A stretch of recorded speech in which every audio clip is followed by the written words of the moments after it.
नमस्कार साथियों, आज की इस क्लास में हम लोग जो है उत्तर प्रदेश पुलिस कांस्टेबल का एग्ज़ाम जो कि 18 फरवरी की जो है फर्स्ट शिफ्ट में हुआ था, उसके लिए जो है हिंदी की जो है आंसर की को यहाँ पे हम लोग जो है देखने वाले हैं। यहाँ पे जितने भी आंसर आपको बताए जाएंगे सभी आंसर एकदम सही और सटीक होंगे।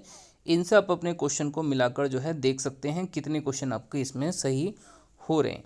तो सबसे पहला जो प्रश्न है उसमें पूछा गया है 55 नंबर का क्वेश्चन है, ये श्यामल किस तद्भव शब्द का तत्सम रूप है। तो इसका राइट आंसर होगा ऑप्शन नंबर डी, सांवला। सांवला शब्द का जो तत्सम रूप होता है वही जो है श्यामल हो जाता है। नेक्स्ट हम बात करते हैं क्वेश्चन नंबर 56 की। शाखा मृग निम्नलिखित में से किस शब्द का पर्यायवाची है। तो इसका जो राइट आंसर होगा ऑप्शन नंबर डी हो जाएगा। बंदर शब्द का जो है पर्यायवाची क्या है, शाखा मृग है। नेक्स्ट इसके बाद बात करते हैं क्वेश्चन नंबर 57 की। समुद्री जहाज जिस पर से सैनिक युद्ध करते हैं, वाक्यांश के लिए एक शब्द कौन सा होगा। तो इसको कहा जाता है युद्धपोत। ऑप्शन नंबर सी इस क्वेश्चन का जो है राइट आंसर हो जाएगा। नेक्स्ट हम इसके बाद बात करते हैं क्वेश्चन नंबर 58 की।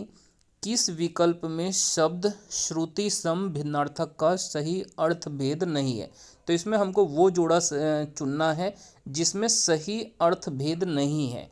तो इस क्वेश्चन का राइट आंसर होगा ऑप्शन नंबर सी, अनल अनिल, जिसका पवन और अग्नि दिया हुआ है, जो कि इनके अर्थ अलग अलग हो गए। अनल का अर्थ अग्नि होगा जबकि अनल का अर्थ जो है पवन होगा। तो इसका राइट आंसर होगा ऑप्शन नंबर सी, 58 नंबर का सी ऑप्शन करेक्ट होगा। नेक्स्ट हम बात करते हैं क्वेश्चन नंबर 59। खिड़की खुलने से प्रकाश आएगा, इस वाक्य में किस प्रकार की अशुद्धि है। तो इसका राइट आंसर होगा ऑप्शन नंबर ए, इसमें कारक संबंधी अशुद्धि है, क्योंकि यहाँ पर खिड़की खुलने से प्रकाश आएगा के स्थान पर होना चाहिए खिड़की खुलने पर प्रकाश आएगा। तो इसमें कारक संबंधी अशुद्धि है।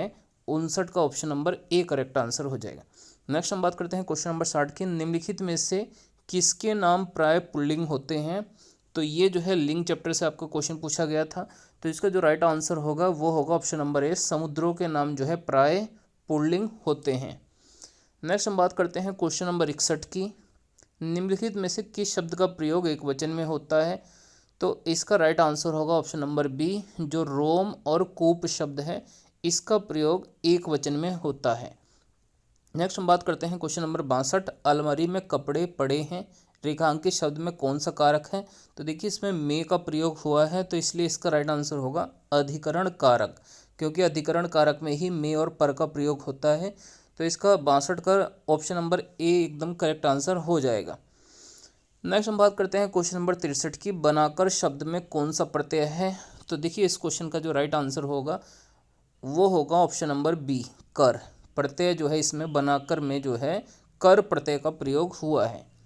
नेक्स्ट हम बात करते हैं क्वेश्चन नंबर 64 की। तरावट शब्द में मूल शब्द और प्रत्यय निम्नलिखित में से कौन सा है। तो देखिए 64 का जो राइट आंसर है वो होगा ऑप्शन नंबर डी, तर प्लस आवट इज इक्वल टू तरावट। यही जो है इसका मूल शब्द और प्रत्यय होगा। 64 का option number D correct answer हो जाएगा। नेक्स्ट हम बात करते हैं क्वेश्चन नंबर 65। आराम कुर्सी शब्द में समास पूछा गया है, कौन सा है। तो इसका राइट आंसर होगा तत्पुरुष समास।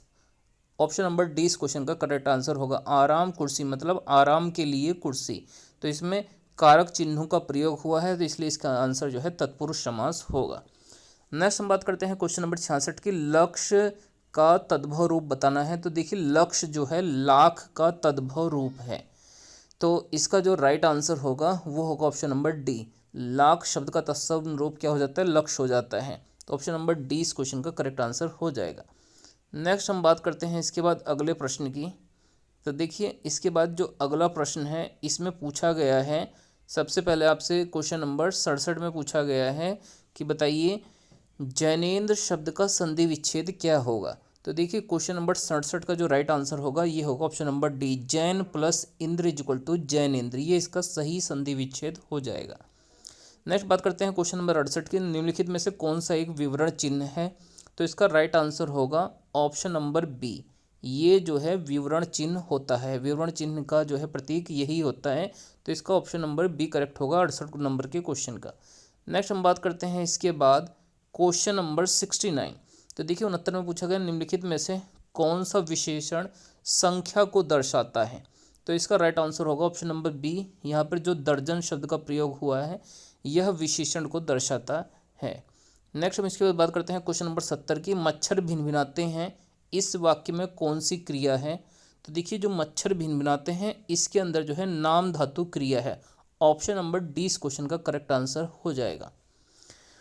क्वेश्चन नंबर 71 में पूछा गया है लता मंगेशकर गीत गा रही है, यह वाक्य किस काल का है? तो इसका राइट आंसर होगा ऑप्शन नंबर सी, अपूर्ण प्रवर्त वर्तमान काल का यह जो है उदाहरण हो जाता है क्वेश्चन नंबर 71।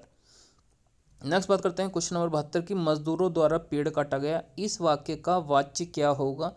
तो देखिए मजदूरों द्वारा पेड़ काटा गया, इसमें है कर्मवाच्य, जिसमें भी द्वारा का प्रयोग होता है वह कर्मवाच्य का उदाहरण हो जाता है।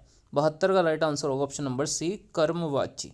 नेक्स्ट हम बात करते हैं ठिठक जाना मुहावरे का अर्थ निम्नलिखित में से कौन सा है? तो इसका अर्थ होता है रुक जाना। ऑप्शन नंबर ए इस क्वेश्चन का राइट आंसर होगा। नेक्स्ट हम बात करते हैं अभिज्ञ शब्द का विलोम क्या होता है? तो देखिए अभिज्ञ शब्द का विलोम हो जाता है अनभिज्ञ।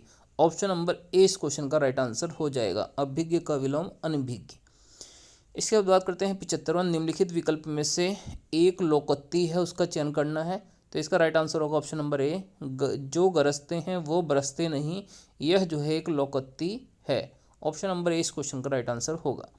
नेक्स्ट हम बात करते हैं क्वेश्चन नंबर 76 की। हिंदी साहित्य में वात्सल रस को मिलाकर कुल कितने काव्य रस हैं? तो इसका राइट आंसर होगा ऑप्शन नंबर सी, वात्सल्य रस को मिलाकर टोटल जो है 11, टोटल 10 जो है काव्य रस हैं। ऑप्शन नंबर सी इस क्वेश्चन का करेक्ट आंसर हो जाएगा। नेक्स्ट हम बात करते हैं इसके बाद क्वेश्चन नंबर 77 के। निम्नलिखित में से संबंधवाचक सर्वनाम का उदाहरण कौन सा नहीं है? तो इसका राइट आंसर होगा आपको। आपको शब्द जो है ये संबंधवाचक सर्वनाम का उदाहरण नहीं है। तो यहाँ तक हमने 77 नंबर तक के क्वेश्चन देख लिए हैं। अब यहाँ पर हम लोग सबसे पहले जो है क्वेश्चन नंबर 78 को करेंगे। नील गगन सा शांत हृदय था हो रहा, इस पंक्ति में कौन सा अलंकार है? तो इसका राइट आंसर होगा ऑप्शन नंबर ए, उपमा अलंकार। नील गगन सा शांत हृदय था हो रहा, तो ये उपमा अलंकार का उदाहरण हो जाता है। नेक्स्ट हम बात करते हैं 79, हरि शब्द का निकार्थी शब्द किस विकल्प में नहीं है? तो इसका राइट आंसर होगा ऑप्शन नंबर ए, दूध जो है हरि शब्द का निकार्थी शब्द नहीं है। नेक्स्ट बात करते हैं क्वेश्चन नंबर 80, दोहा और रोला छंद को क्रम से मिलाने पर कौन सा छंद बनता है? तो देखिए दोहा और रोला को मिलाकर कुंडलियाँ बनता है। ऑप्शन नंबर 20 क्वेश्चन का राइट आंसर हो जाएगा। नेक्स्ट इसके बाद बात करते हैं क्वेश्चन नंबर 81 से लेकर 85 तक। तो ये सभी गद्यांश पर आधारित प्रश्न हैं। आइए हम लोग इनको भी देख लेते हैं। सबसे पहले क्वेश्चन नंबर 81 में पूछा गया है कार्य प्रणाली में पारदर्शिता का तात्पर्य क्या है? तो देखिए कार्य, इसका जो राइट आंसर होगा ये होगा ऑप्शन नंबर बी, काम करने के ढंग में बढ़ती गई कुशलता। ऑप्शन नंबर 20 क्वेश्चन का राइट आंसर होगा। नेक्स्ट इसके बाद बात करते हैं क्वेश्चन नंबर 82, एक माली का कार्य सरकारी सचिव के कार्य से भी बेहतर है यदि? तो इस क्वेश्चन का राइट आंसर है ऑप्शन नंबर डी, माली अपने काम को कुशलता से करे। यदि माली अपने काम को कुशलता से करे तो उसका कार्य जो है सचिव के कार्य से भी बेहतर है। ऑप्शन नंबर डी इस क्वेश्चन का राइट आंसर होगा। नेक्स्ट में पूछा गया है अगले 83वें प्रश्न में उपयुक्त का गद्यांश का शीर्षक छांटिए। तो इसका राइट आंसर होगा ऑप्शन नंबर ए, कर्मनिष्ठा की महिमा। ऑप्शन नंबर ए इस क्वेश्चन का राइट आंसर होगा। नेक्स्ट हम इसके बाद बात करते हैं अगले प्रश्न की। तो देखिए अगला प्रश्न भी हमारा गद्यांश पर आधारित है। क्वेश्चन नंबर 84, इसमें पूछा गया है सरल वाक्य बनाइए। दैनिक जीवन में हम अनेक लोगों से मिलते हैं जो विभिन्न प्रकार के काम करते हैं। तो इस क्वेश्चन का जो राइट आंसर होगा वो होगा ऑप्शन नंबर सी, दैनिक जीवन में हम विभिन्न प्रकार के काम करने वाले लोगों से मिलते हैं। ये इसका जो है एकदम सरल वाक्य हो जाएगा। नेक्स्ट हम बात करते हैं 85वें क्वेश्चन की। बेहतर शब्द के लिए पर्यायवाची शब्द बताना है। तो इसका राइट आंसर होगा ज़्यादा अच्छा। बेहतर शब्द के लिए क्या पर्यायवाची प्रयोग कर सकते हैं? ज़्यादा अच्छा। नेक्स्ट में 86वां नंबर का क्वेश्चन पूछा गया, सूरसागर कृति के कवि निम्नलिखित में से कौन है? तो इसका आंसर होगा सूरदास। सूरसागर कृति किसकी है? सूरदास की। ऑप्शन नंबर ए इस क्वेश्चन का राइट आंसर हो जाएगा। नेक्स्ट बात करते हैं बिहारी हिंदी का विकास निम्नलिखित में से किस भाषा से हुआ है? तो इसका राइट आंसर होगा मागधी अपभ्रंश से जो है बिहारी हिंदी का विकास हुआ है।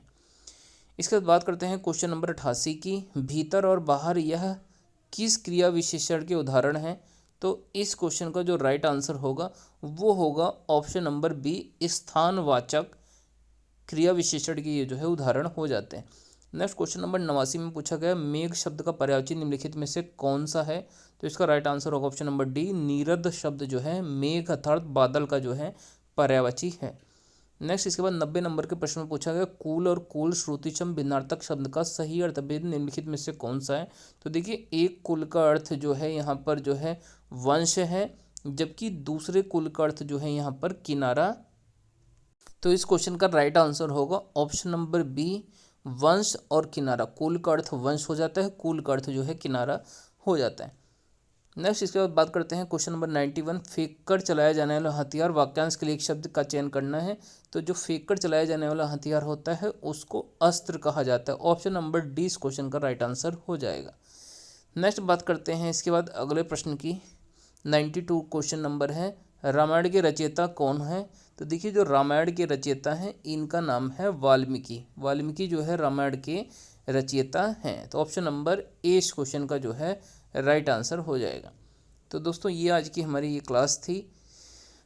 आप लोगों को कमेंट करके बताना है कि आपके इनमें से हिंदी के क्वेश्चनों में से कितने क्वेश्चन जो है ठीक हुए हैं।